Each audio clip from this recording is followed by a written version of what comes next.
Hi, welcome back to my channel. This is Blaze Colette's coaching, and today we're going to talk about the fourth thing that's affecting your physical and mental health. So stay tuned for that. If you haven't met me before, I am a personal trainer and a nutrition coach and a lifestyle optimization coach. So I've been actually working with clients for the last 11 years.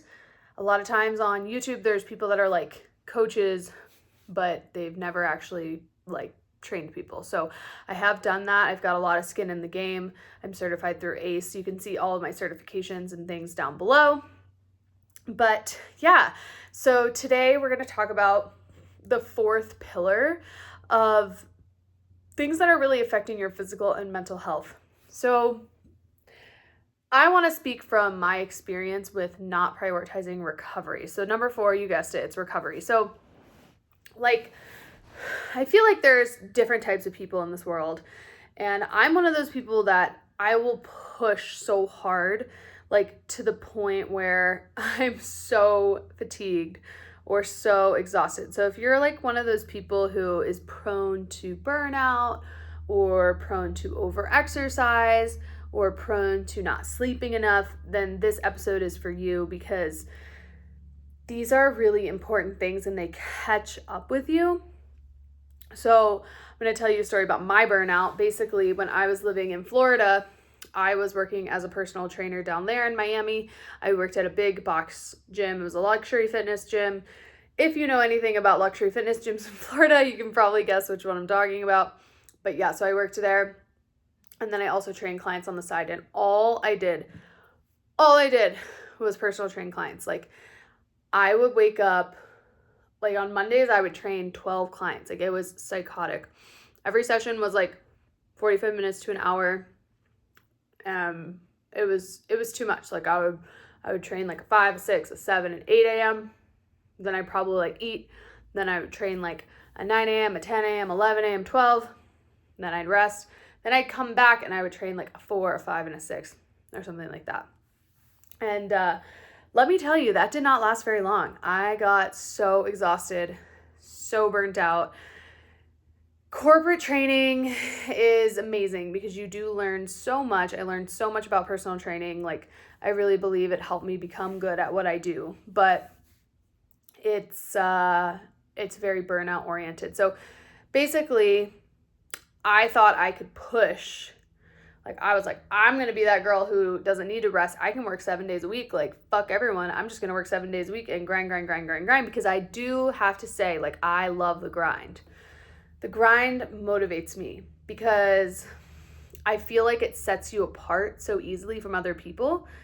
Most people, what I have learned, and being an entrepreneur and being self-employed for the last 5+ years, which is crazy, is that most people just don't really want to work, or they're just more in tune with their capacity and they won't push. But for me, when I see I can make this much amount of money in one day, I'm just gonna go for it, because when money talks, I gotta pick up the phone. So anyway, I thought that I could push past that. And I ended up I was also Ironman training at the time, which basically is triathlon training, extreme levels of cardio, and cardio is really exhausting. So I thought, yeah, I can definitely do this, sustain it, working pretty much 7 days a week. If it wasn't 7, I was always working at least 6 for years. And let me tell you what happened. What happened was I went through extreme burnout and extreme adrenal fatigue. So I was training 20 to 25 hours a week. That doesn't include all the time I spent writing people's programs and engaging with clients and admin work. So I was doing that. Then I was also teaching, I would say 2 to 4 group fitness classes a week where you do the workout. I was so tired. And I remember one day I called my mom. I was on my balcony in downtown Miami. And I was on the 18th floor. And I just called her crying, and I was I have to stop doing this. I'm so burnt out. I'm going to quit training. But what was I going to do, right? This is my full-time job. Coaching is all I've ever done. It's all I've ever known. I really do love my job, but at that time I was just so distraught. and so burnt out. This is my lesson in recovery story for you. So she was like, well, why don't you just do less? And it just never occurred to me to do less. Like, I'm such an all or nothing person that I'm like, either like completely in or I'm totally out. So I was like, okay. So I started scaling back my clients and I went from working at the gym to being self-employed. So like the burnout was 2018 through 2020 basically. And then when I started my own business, I was like, oh, I can like set boundaries for myself. I can not work on Sundays. I can not work on Mondays. Like I can actually take 2 days off in a row. And I just didn't even know that I could do these things because again, I'm just so all or nothing. And I had to stop teaching classes, and classes are what I really do love to teach because I love the energy and the group and whatever. I did not get on a spin bike because that's like my thing. I love teaching cycling. I did not get on a spin bike for 2 years. That's how bad my burnout was. Like, I just would shudder at the thought of getting on the bike. And I would like shudder at the thought of training 10 clients in a row. Like, I basically traumatized myself. I will say, being in the corporate environment, they kind of traumatized me a little because they saw me as a top performer. So they were like, well, Blaze, like, she knows how to perform and make us money because the sessions were expensive, right? They were like $140 an hour sessions that I was just training back to back to back all these clients. So they definitely used that because they knew I wanted to be the top dog and the best. So they kind of caused me a little bit of trauma because like I could never ever train at a gym probably ever again. I mean, never say never, right? But I have my own gym now and like I just love it. It's like quiet. I can like control the environment. I can take as many clients as I want to take. But really I did it to myself because there was plenty of people that worked there. They didn't do shit. Like they would just work like 2 days a week or like do the bare minimum and like it was fine. So it took me so long to recover from that burnout. And so this is why I want to tell you that recovery is so important. Burnout is what happens when you're not prioritizing recovery in your daily life. So let's talk about how can we prioritize recovery in our daily lives. We have to slow down. You slow down. Rushing, pushing, stacking the calendar, like slow it down. So what this looks like for me is I do not train people at night. That's like a no-go for me. I can't do it. I used to train like 5 p.m., 6 p.m., and 7 p.m. I can't do that anymore. So that's number one. And then number two is like in terms of your fitness, you do have to recover your muscles to get the benefit that you want to get. So basically, when you work out, you're inflaming your muscles, you're pushing them, and they're like pumping out, which is why my forearms are kind of like inflamed today because I climbed yesterday. Like, this is ridiculous, like gross. But anyway, you got to recover the muscles. So taking that time, right? So for me, what it looks like for me is every day I do something different, which I talked about in my last video about exercise. So if you want to learn about how to structure your program, look at that video. Okay, so that's number one is you have to give your body time to recover. So for me, today is my rest day and I worked out 7 days in a row, but every day was different and some of those days weren't high intensity. So like some of those days I was just going for a hike, right? So today is like a proper rest day, meaning I did like a 30-minute walk on the treadmill, but that's pretty much it. So yeah, having that recovery time is super important. And then this translates into your sleep, right? Because a lot of clients that I see or people that I know struggle with sleep. And this is because their stress is so high that they can't calm themselves down to go to bed. So the number one thing that has really helped me with sleep, it actually starts in the morning. So you want to wake up, open your blinds immediately. Some people sleep with them open, that's fine. Open them, look at the sun, like look at it. Get outside, look at the sun in the morning because it calibrates you to the circadian rhythm of your body and to the rhythm of the sun. So doing that and then thinking about what your nightly routine is because that's going to help you to slow down and fall asleep with ease. And falling asleep with ease is what allows our bodies to really recover, which is why because I'm such a good sleeper, I can go 7 or 8 days in a row working out and I'm fine because I'm sleeping. Like last night I went to bed at 8:30 and I woke up at 6 a.m. and I felt great. Do I have food in my teeth? Oh my God. Yeah, that's embarrassing.